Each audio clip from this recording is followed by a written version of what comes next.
क्या आपको पता है कि 1883 में एक बहुत बड़ा धमाका हुआ था जिसके चलते 43 किलोमीटर के रेंज में रहे हर एक व्यक्ति के कान के पर्दे फट गए थे। और दोस्तों, इस वीडियो में मैं ऐसी अमेजिंग बातें करने वाला हूं और आखिर में आप लोगों के लिए एक बहुत ही बड़ा अच्छा सरप्राइज है। तो इस वीडियो को पूरा देखिएगा। अगर आपने थोड़ा सा भी स्किप किया तो आपको लास्ट का सरप्राइज समझ में नहीं आएगा। तो चलिए वीडियो को शुरू करते हैं।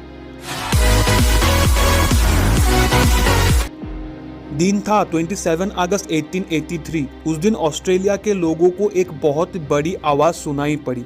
बहुत लोगों ने तो ये कहा कि ये कोई बुलेट है या फिर एक बहुत बड़ा धमाका जो कि ऑस्ट्रेलिया के आसपास ही हुआ है। लेकिन जब इन्वेस्टिगेशन किया गया तब मालूम चला बल्कि ये जो साउंड था वो ऑस्ट्रेलिया के आसपास नहीं बल्कि उससे 3500 किलोमीटर के दूर इंडोनेशिया में 10:02 में हुआ था। असल में ये आवाज़ इंडोनेशिया में मौजूद केकिटुआ आइलैंड के वोल्केनो इरप्शन की वजह से हुआ था, यानी कि वोल्केनो ब्लास्ट की वजह से। और उससे जो धुआं निकला था वो धुआं 2233 माइल्स के दूर तक फैल गया था। और ये जो आवाज़ है उसने धरती के एक नहीं बल्कि 3 से 4 चक्कर लगाए थे। और उस दिन उसके आसपास कम से कम 43 किलोमीटर के आसपास मौजूद सारे लोगों के कान के पर्दे फट गए थे।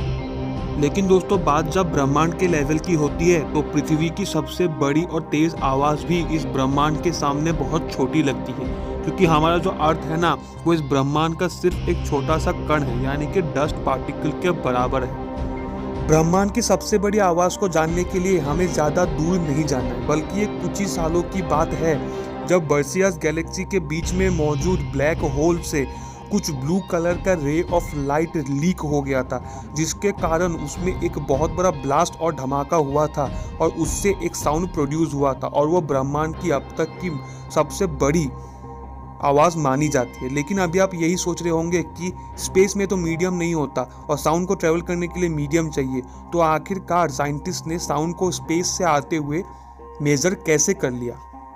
साइंटिस्ट ने आने वाले साउंड के फ्रीक्वेंसी को नहीं बल्कि साउंड प्रोड्यूस होने वाले एनर्जी के वजह से ही वो कैलकुलेट कर पाए कि वो कितनी बड़ी आवाज़ थी।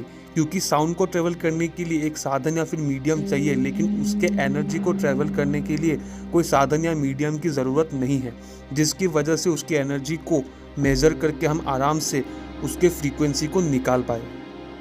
फ्रीक्वेंसी का मतलब होता है कि एक साउंड वेव आखिर 1 सेकंड के अंदर कितना डिस्टेंस कवर करता है। आप सबको तो पता है कि हर एनिमल और हर इंसानों में सुनने की एबिलिटी होती है, यानी कि क्षमता होती है, लेकिन ये सुनने की एबिलिटी बढ़ती उम्र के साथ कमज़ोर होती जाती रहती है। हमारी एबिलिटी जो है हेयरिंग की वो 20 हर्ट्ज से ऊपर और 20,000 हर्ट्ज से नीचे तक ही सिर्फ सीमित है। 20 हर्ट्ज से नीचे के साउंड वेव्स को हम इंफ्रासोनिक साउंड वेव्स कहते हैं, जिनको सिर्फ वेल्स, एलिफेंट या फिर जिराफ जैसे एनिमल्स सुन सकते हैं। और 20,000 हर्ट्ज के ऊपर के साउंड वेव्स को हम अल्ट्रासोनिक साउंड वेव्स कहते हैं, जिनको बैट, डॉल्फिन या फिर डॉग्स जैसे एनिमल ही सुन सकते हैं। दोस्तों, आप बात कर सरप्राइज के बारे में। दोस्तों, अभी मैं आपको एक ऑडियो सुनाऊंगा जिसकी फ्रीक्वेंसी 20 हर्ट्ज से लेकर 20,000 हर्ट्ज के बीच में होगी। और आप कितनी रेंज तक सुन सकते हैं ये मुझे आप कमेंट सेक्शन में बता सकते हैं। अगर आपकी हियरिंग 17,000 हर्ट्ज तक है तो आपकी हियरिंग नॉर्मल है, और अगर आप उससे भी ज़्यादा सुन पाते हैं तो आपकी हियरिंग बहुत अच्छी है। लेकिन उससे पहले मैं आप लोगों को वार्निंग देना चाहता हूँ, अगर आप लोगों ने हेडफोन पहन के वीडियो देख रहे हैं तो अभी हेडफोन खोल दीजिए, अपने मोबाइल को फुल वॉल्यूम पे लगा दीजिए, तभी आप इसको अच्छे से सुन पाएंगे। और अगर आप लोगों ने अभी तक हमारे चैनल को सब्सक्राइब नहीं किया है तो हमारे चैनल को सब्सक्राइब कर लीजिए, और साथ ही साथ साइड में रहे जो बेल आइकन है उस पर क्लिक करके उसको ऑल पे क्लिक कर दीजिएगा।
तो आपका स्कोर क्या है ये आप मुझे कमेंट में बता सकते हैं।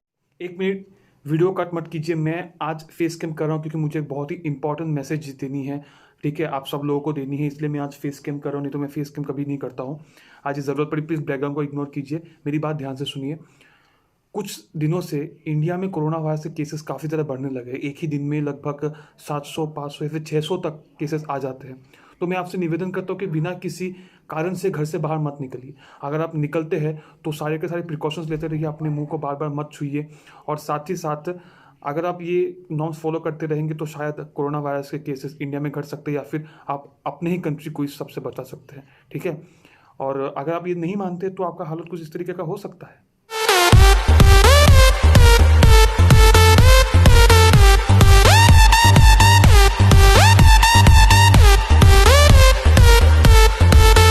तो बस आज के वीडियो के लिए इतना ही। अगर आपको ये वीडियो पसंद आता है तो प्लीज़ इसको शेयर कर दीजिएगा, और साथ ही साथ लाइक भी कीजिएगा, और मेरे चैनल को सब्सक्राइब कर दीजिएगा, और मेरे जो मैसेज है वो लोगों तक पहुंचाइएगा। धन्यवाद।